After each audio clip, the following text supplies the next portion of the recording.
আজ সকালে ভাবলাম পাইপগুলো এনে রেখে দিয়েছি ছাদে, আজকে পাইপগুলোর একটু ব্যবস্থা করে পাইপগুলোর গায়ে নোংরা লেগেছিল, তাই একবার ভালো করে ধুয়ে নিয়ে রোদে রেখে দিলাম। পুরোনো পাইপ দেখে একটু কেমন লাগছে, তাই ভাবলাম বাড়িতে অনেক রং রাখা আছে, একটু রং করে দিলে কেমন হয়। মিস্ত্রি ভাইরা বাড়া রং এই ছোট ছোট কৌটোয় অনেক ঢেলে রেখেছে, তাই এই কৌটোটাই বের করে নিয়ে এলাম।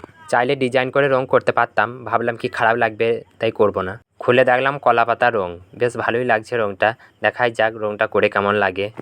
তারপরে এক কোট রংটা দিয়ে দিলাম। এক কোট রংটা দিয়ে দেওয়ার পরে খুব একটা রংটা ভালো করে লাগলো না, তাই ভাবলাম কিছুক্ষণ থাক, তারপরে আরেকবার দিয়ে দেবো। ঘন্টাখানেক পর আরেকবার রংটা দিয়ে দিলাম, দেখলাম কি বেশ ভালোই লাগছে দুবার দিয়ে দেওয়াতে। আজকে শুক্রবার, পবিত্র জুম্মার দিন, তাই নামাজ পড়তে যাব, তাই একটু তাড়াতাড়ি করেই রংটা দিয়ে দিলাম।